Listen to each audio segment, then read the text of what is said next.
Okay, so let's have a look at the life cycle of stars, and we'll start with sun-sized stars. So any stellar object is about the same size, and by size, of course, we mean mass, as our sun. So stars start off being born from a thing called a giant molecular cloud. And probably the most famous giant molecular cloud in the night sky is a thing called the Horsehead Nebula. And this is a picture of the Horsehead Nebula that I've got here. It's famous because when Hubble was first launched, you might know that it was blurred. The mirror had been ground to slightly the wrong specification, and they had to go and put some fresh optics in to correct that blurring. And one of the first really dramatic pictures that Hubble took after the optics had been corrected was an amazing picture of the Horsehead Nebula. And that picture became known as the Pillars of Creation, because they could clearly see that within these pillars, this is one of the pillars here, there were stars being born. You can perhaps see the speck of light here, where sort of the light of a star is breaking through the molecular cloud. This picture is not that original. Yeah, another one there. Look, is not that original picture taken by Hubble. This is a later one taken by Hubble after its optics have been upgraded twice more. So this is taken with a much better camera than the original one, and so a great deal more detail in this image than even in that first one that caused such a stir when it first appeared. Anyway, so this is a giant molecular cloud. There's quite a few nebulae that are giant molecular clouds, basically just huge. You can't begin to think of the numbers. You know, stars are born within this thing. Huge clouds of hydrogen sitting there, quite cold, not doing anything very much, and cold enough that it's molecular hydrogen.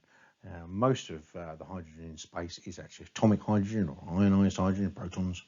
But within one of these giant molecular clouds, we get molecular hydrogen, hence the name. And there are denser areas called cores, and those cores have a bit more gravity than the surroundings. And so the end result is that they'll start to nick gas from the surroundings. So the cores will become denser and denser, and that begins a process called gravitational collapse. And the what was a core will accumulate more and more matter as it pulls more and more in, gets a higher and higher gravity, and so it starts pulling in more matter from roundabout, and so we get something that will eventually be a star. And that something is called a protostar. And of course, that infalling gas, those huge quantities, those billions of tons of hydrogen falling in onto the surface of that star, heat it up. Their GPE is being converted into thermal energy within the protostar. The gravity also squeezes the protostar, and it emits light from all that heat, from the gravitational squeeze, from the infalling gas. Light and particles are effectively a solar wind, such that it blows away the rest of the infalling gas. So it carves itself out a void within the molecular cloud that it formed from, and at that point no more material falls onto the star, and the star reaches relative stability. And at that point we call it AA. Instead of being a protostar, at that point it becomes a pre-main sequence star. And after about 10 million years in the process of that process, the temperature is high enough for the fusion of hydrogen to start. It's now, as soon as it starts to fuse hydrogen, a main sequence star. So, main sequence. Now, we know roughly what's going on in main sequence. We're taking 4 hydrogens, which within the middle of a star will have had their electrons stripped off them, so effectively it's 4 protons. We're taking 4 protons and we're assembling them to make helium, plus a huge quantity of energy, because helium, very much more stable, very much lower potential energy than the 4 protons on their own. And so we get this huge release in energy. Of course, you realise that we've had to turn some of those protons into neutrons, and you now know about the processes that will do that. They're going to be weak force processes, weak interaction processes that do that. But slightly more complicated than what you think it is. This is this diagram sort of illustrates the various ways you can do it. So the sun is doing its production of helium via a thing called the pp chain. So it's basically what protons being added on in order to make a chain reaction. One proton added onto after another proton to make helium. But bigger stars burn through their hydrogen much more efficiently by using a thing called the CNO cycle. And we'll come on to the CNO cycle when we do larger stars in the next one of these presentations. But the sun is doing it by the pp chain. Now, pp chain starts off by two p's. Two protons will become deuterium, and deuterium is a proton and a neutron bound together. It's the first isotope, essentially, or second isotope, maybe you could think of it, of hydrogen. And the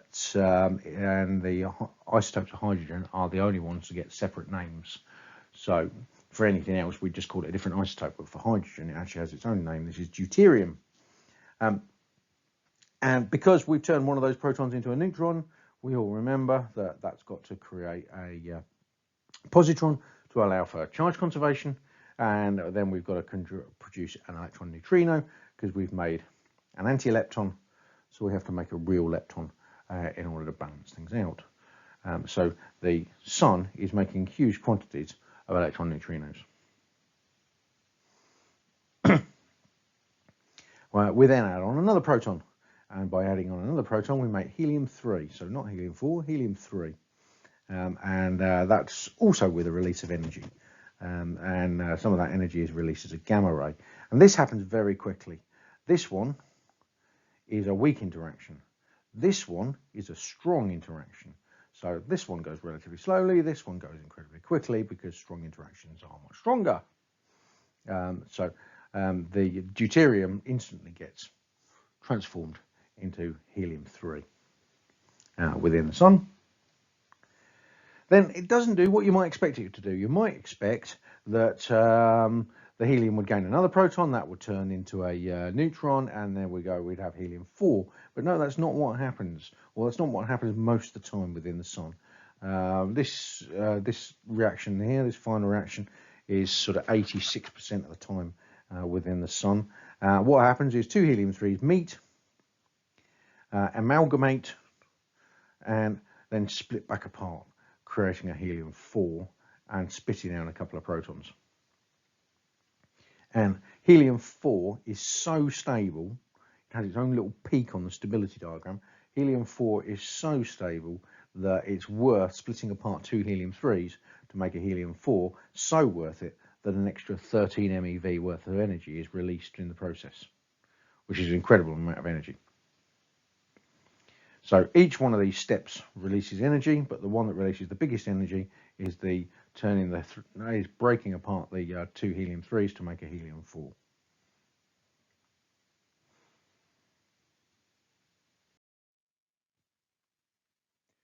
Okay, main sequence. So once the star's in main sequence, it forms an equilibrium between the gravity pulling the star inwards. Remember, this is only a gas or a plasma. So the gravity pulling it inwards, given that the thing is massive, is huge. So we need something to resist that, and that resistance is coming from a thing called radiation pressure. That's the photons in the interior of the star that are being made as a result of the fusion process trying to fight their way out to the exterior of the star. And this process of them fighting their way out can take huge amounts of time. And every time they collide with a charged particle, they'll do an energy exchange with that charged particle. Momentum and energy are both exchanged every time they do a collision. And so by the time the photons have reached the outside layers where we start to get more atoms than ions, we go try to get more hydrogen atoms than charged protons or electrons, and so the light's finally free to escape. By the time it finally gets to that layer called the photosphere, the light is thermalized. So the light that started off as gamma rays in the center here has bounced around and exchanged energy so much with all the charged particles between it and escape that by the time it gets back out again, it's basically a black body at the temperature that the photosphere represents. Okay, so all that light started off as gamma rays, ends up thermalized as it escapes. And in the process of trying to push its way out, it produces this radiation pressure, which is opposing gravity. And the equilibrium between radiation pressure and gravity is what produces the stability of main sequence. Sitting there, chewing its way through the hydrogen and producing helium as a process. In the result, the helium eventually being formed eventually poisons the process, and the radiation pressure of the core goes down. But when the radiation pressure of the core goes down, it contracts and it gets a bit hotter, and the process starts up again, but even brighter. And so main sequence stars get a bit brighter over their lifetimes. So the sun is now substantially brighter now than it was when it was first created. How long do stars stand in main sequence? Well, it depends upon their mass. I'm not sure we've met this symbol yet. That subscript circle with a dot in it means the sun. So this little equation here, which I've nicked off Wikipedia, says the lifetime of the sun is going to be around about 10 to the 10, which is 10 billion years. And we're around about halfway through. We're 4.5 billion years at the moment. And the relationship between the scalar between the sun and other masses, different masses from the sun, this ratio here, the mass of the star we're thinking about compared to the mass of the sun, raised to the power of -2.5 will give you the ratio necessary to change the lifetime. Now that wasn't intuitively obvious to me as an equation when I looked at it, so I decided to do a graph in Excel. So you can see the graph here in Excel. So there's the sun, there's 10 billion years, and a star that is lighter than the sun, lower mass than the sun, will last for a whole lot longer. When it's half the mass of the sun, we're up here at 60 billion years, sorry, 60 billion years.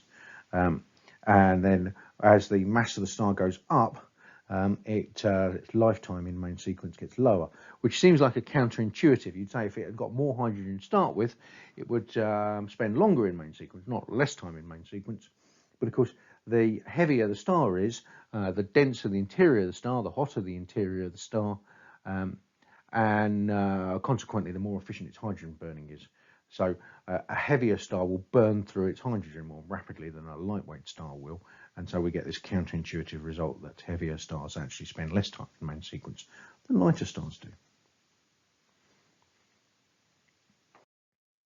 But eventually a main sequence has got to end. Eventually the hydrogen runs out within the core, and we get a core largely of helium.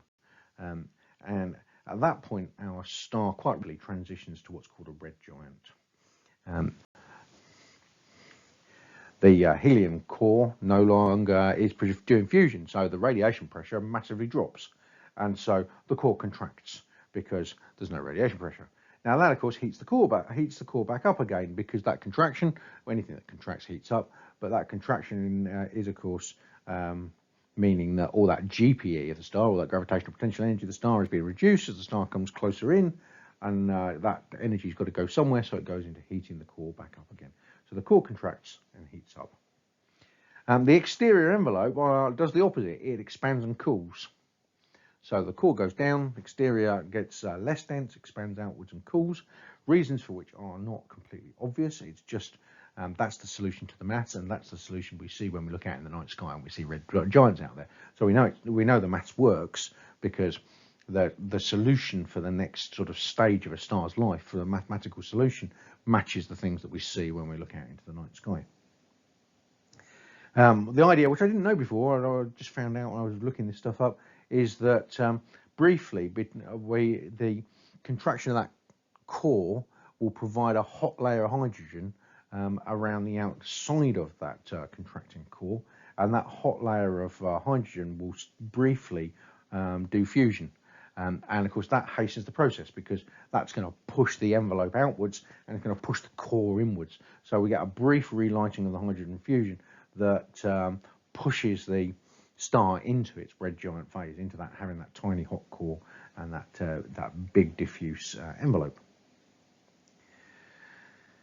Once the core gets small and hot enough, core fusion abruptly restarts, and the helium starts fusing to make carbon and oxygen. Can't fuse any higher than that. Can only get up to carbon and oxygen if we're doing a red giant. But the core will fuse a lot of the helium that it contains and turn it into carbon and oxygen. And a new equilibrium is formed. The red giant. And a star like the Sun, according to Wikipedia, is going to live in red giant stage for about 1 billion years.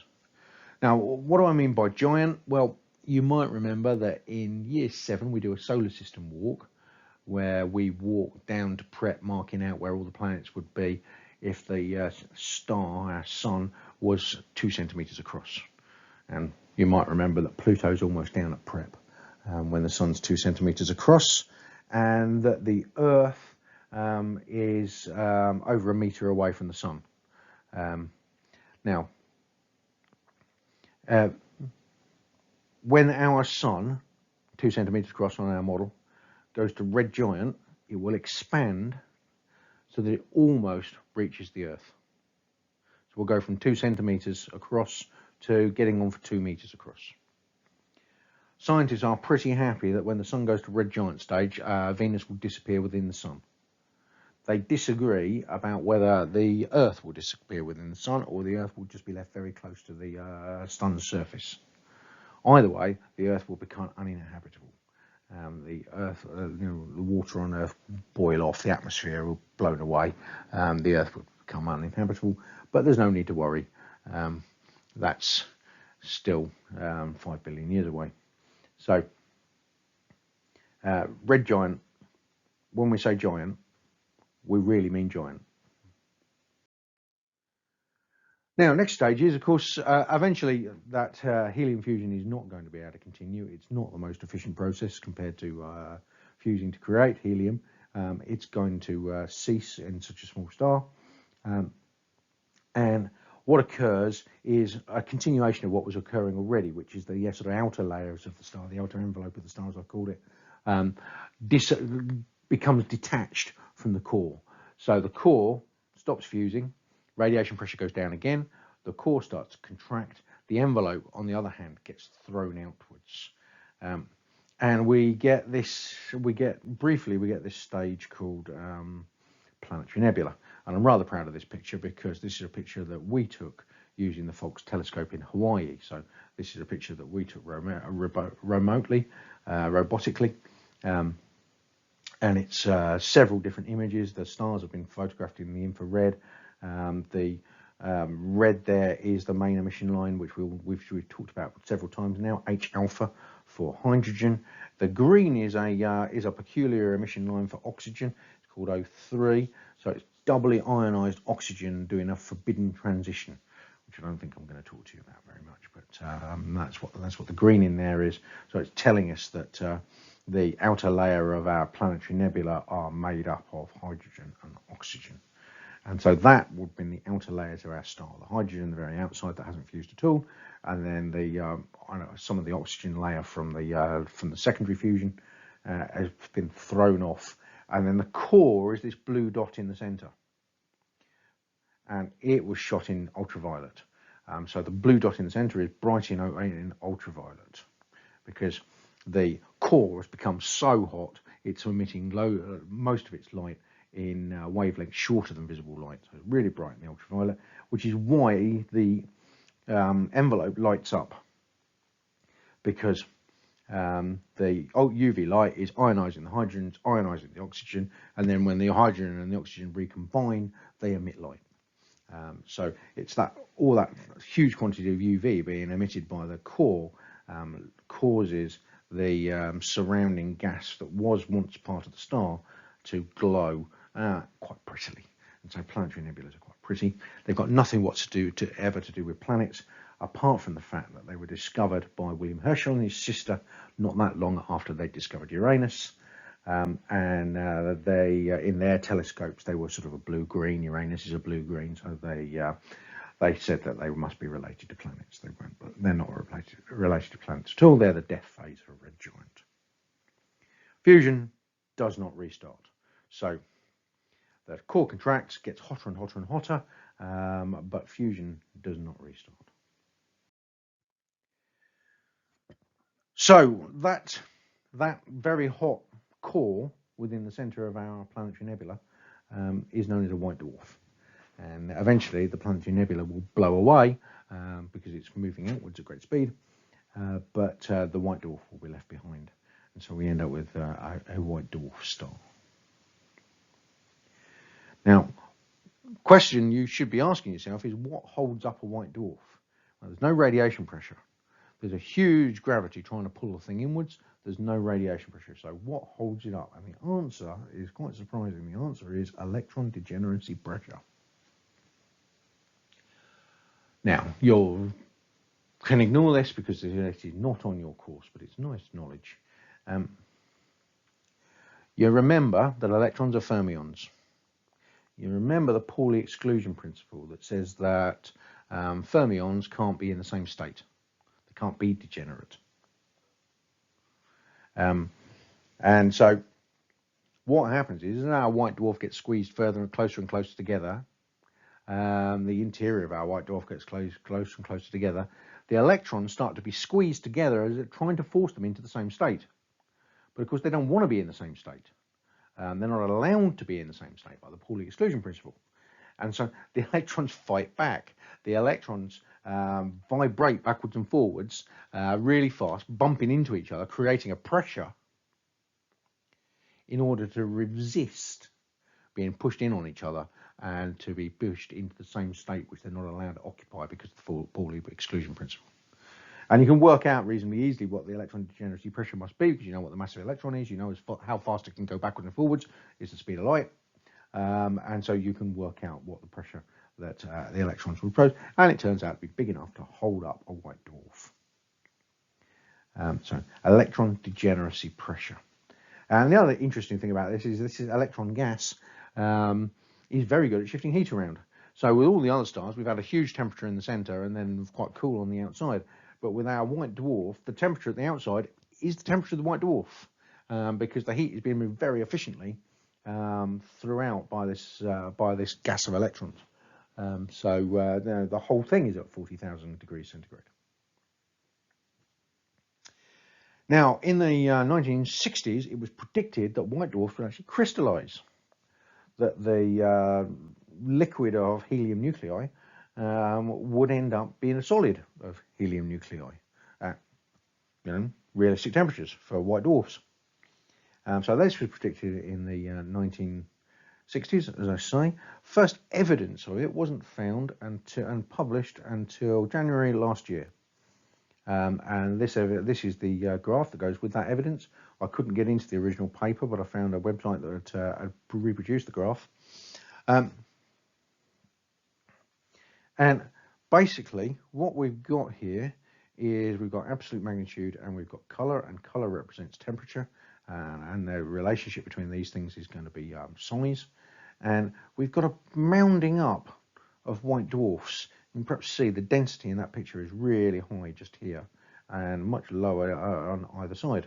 So we've got a mounding up of the white dwarfs in this one particular area. So we've got a whole set of white dwarfs that is similar kind of temperature. And no good reason for a whole set of white dwarfs to be at a similar kind of temperature unless they're going through a phase transition. Because you remember that when things go through phase transitions, they sit at the same temperature until the phase transition is complete. And so this data, it came from the satellite that I've talked about a few times called Gaia, whose job it is to find accurate distances to stars. Prior to Gaia, we did not have accurate distances to many white dwarfs at all, so this graph was impossible.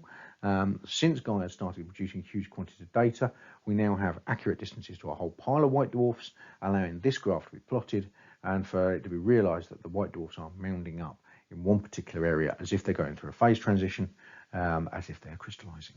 So this 1960s prediction that white dwarfs crystallise, this graph is thought to be evidence for the fact that they do exactly that. Cool, eh? And you know, really current science, as I say, published last year. But apart from the excitement of them crystallising, white dwarfs essentially just sit there cooling. Fusion hasn't restarted. They're not going to get any smaller because they've got this electron degeneracy pressure holding them up. So they're just going to sit there and cool away. That's it. So that's the rest of the lifetime of the universe. That's a white dwarf's job is to cool. Now, they don't cool very fast because radiation is not actually a very good way of shifting heat. Talked about that before. So they just sit there cooling down slowly. They've got a lot of heat and they just cool down slowly. That's it. And eventually, that'll be the fate of the sun as well. So eventually, after it's gone through its red giant phase, it's eaten Venus and possibly the Earth, it's been really pretty for alien astronomers looking at it from a distance with their robotic telescopes on their remote islands, run by their school kids. Been really pretty. It's gone through the planetary nebula. Eventually, it'll be a white dwarf just sitting there for the rest of time, cooling down. So, what do you need to know from this? Well, you'll be pleased to hear it's surprisingly little. All of this is, I think, really good and I hope interesting background information, but not much of it is really required for your course. What is required? Main sequence stars are hydrogen burning. Now, burning is the term that astronomers use. They talk about helium as helium ash. The helium made that's by the burning of the hydrogen, they refer to as ash. Of course, it's not burning. Burning is something flammable reacting with oxygen. There is no oxygen in a main sequence star. For goodness sake, don't think there's oxygen in a main sequence star, other than in tiny quantities. Main sequence hydrogen burning means hydrogen fusion, but that's the term that astronomers use for it. So if it's a main sequence star, it's fusing hydrogen to make helium. Sun-sized stars will stand huge amounts of time in main sequence. As I said, the sun should be somewhere between 9 and 10 billion years in main sequence. They then make a rapid transition to red giant. And finally, the red giant, having re-engaged fusion, the red giant itself will die and the expended red giant cores make compact hot objects. And these are called white dwarfs, which then cool. And theoretically, they cool to become black dwarfs. They'll become black dwarfs at the point when they're no longer hot enough to be emitting any visible light, because then they'll be black to our eyes, if we could see them, which we couldn't because they'd be black. But the length of time necessary for a white dwarf to cool to a black dwarf, because this radiation cooling process is so inefficient, is so huge that there probably aren't any black dwarfs, because the universe hasn't been around long enough for all the white dwarfs that are there, for any of them to make it into the black dwarf stage, because black dwarf stage takes billions of years and the universe has only been around for, 14 billion years, something like that. Okay, so that's all you need to know. It's not a lot. Key thing is Hertzsprung-Russell diagram. Hopefully I'll be doing the Hertzsprung-Russell diagram pretty close to the time when you're watching this. Hertzsprung-Russell diagram, you find the sun on the Hertzsprung-Russell diagram, and it says how is the sun going to transition through the Hertzsprung-Russell diagram. So you find the sun, you draw an arrow into the red giants, somewhere in the middle of the red giants, and then you draw an arrow from the red giants to the white dwarfs, and then you draw an arrow down the white dwarfs as they cool to become black dwarfs. So you get this zigzag from sun to red giant to white dwarf, and then white dwarf cooling down on your Hertzsprung-Russell diagram. And that's the only question I've ever seen about the life cycle of stars, but I think you ought to know it. So this is the first one, and I will record a second one about what goes on with larger stars.